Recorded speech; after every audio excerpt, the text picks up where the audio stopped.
Welcome to this explainer, where we're going to unpack some absolutely essential JLPT N5 phrases to help build your ultimate survival itinerary for navigating Japan.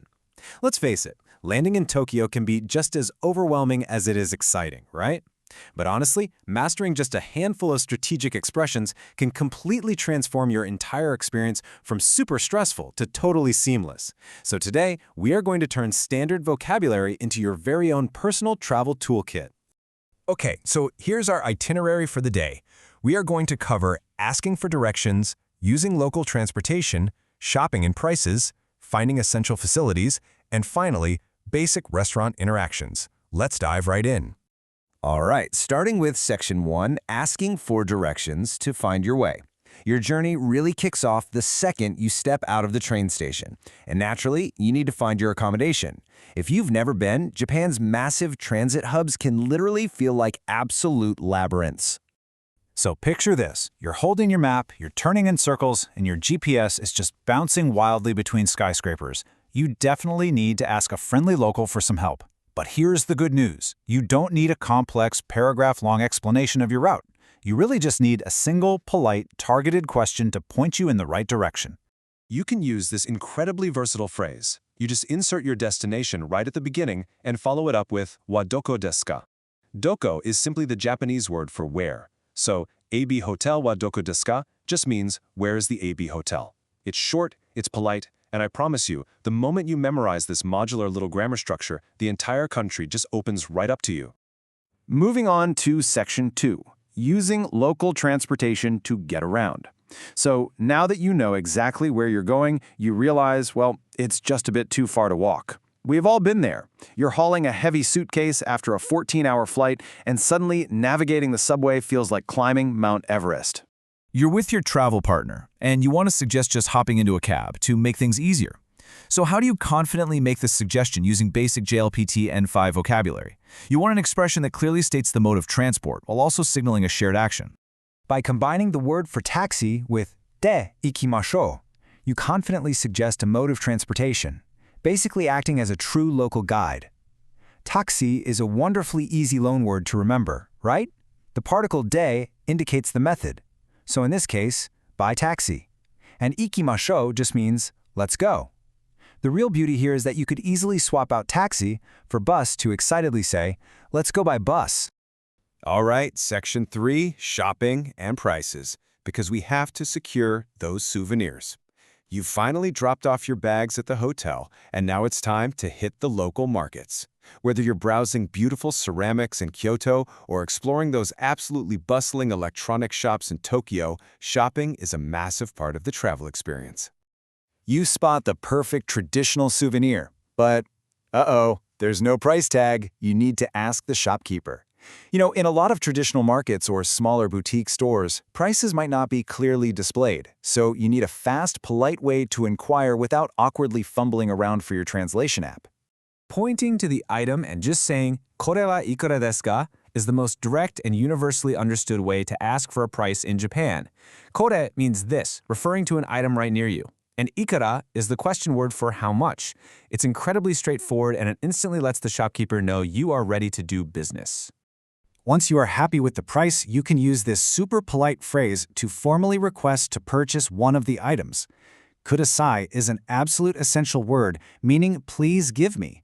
But the really fascinating part of this phrase is the word hitotsu, which means one item.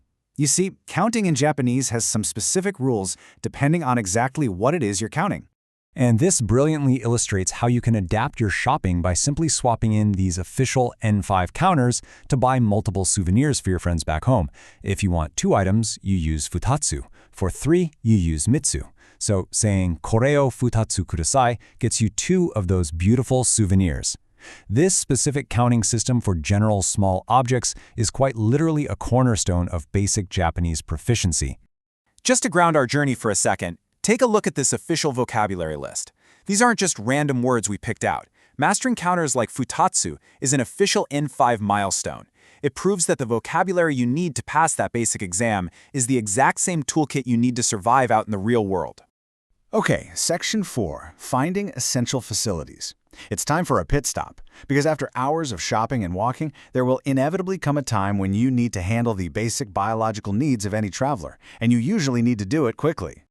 It is perhaps the single most urgent question any traveler ever faces, and you need to ask it politely and efficiently. You really don't want to use overly casual language in a nice department store or a quiet temple setting.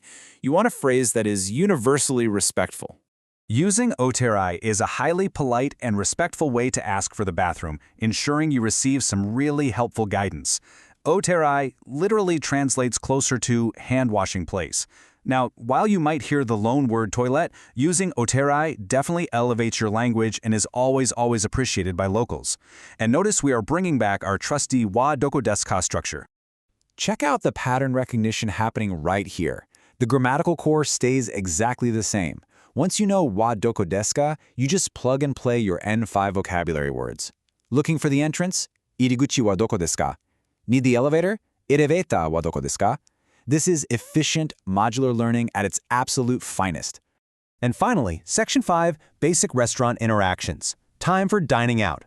Your long day of exploring is done, and you are more than ready to sit down and enjoy some incredible local cuisine. But remember, the interaction begins the very second you step through the door of the restaurant. The restaurant host greets you with a really warm welcome and immediately asks how many people need a table. They might say something to the effect of, "Nanmei sama desu ka?" Well, before you even get to look at a menu, you need to confidently state the number of people in your group so they can actually seat you. Before we answer, note that counting people requires a totally different set of vocabulary than counting objects, as we see perfectly laid out in these N5 terms. You definitely cannot use hitotsu or futatsu for human beings. Instead, we use hitori for one person, futari for two people, and from 3 onwards, it generally becomes the number plus nin, like sanin for 3 people. You can simply state your number using that counter, followed by desu, to be instantly understood and seated. If it's just you and a friend, you confidently say futari desu. If you're a group of 3, it's sanin desu. The word desu acts as a polite copula, which essentially means it is. It's just a perfect polite capstone to wrap up your sentence. So, the absolutely crucial takeaway here is that wrapping any of these practical phrases with a polite arigatou gozaimasu or sumimasen will ensure you are treated with incredible warmth wherever you go. Use sumimasen to get a waiter's attention or apologize if you bump into someone, and always throw in an arigatou gozaimasu when someone helps you out. These greetings and etiquette words are explicitly listed in the N5 curriculum for a very good reason. They are the social glue of Japanese society. As we wrap up this explainer, I want you to ask yourself, which of these essential tools will be your key to unlocking Japan? Because by mastering these direct N5 level concepts, you aren't just memorizing dry textbook vocabulary, you are building real bridges to authentic cultural experiences. So, where will your Japanese journey take you first? Thanks so much for exploring with me.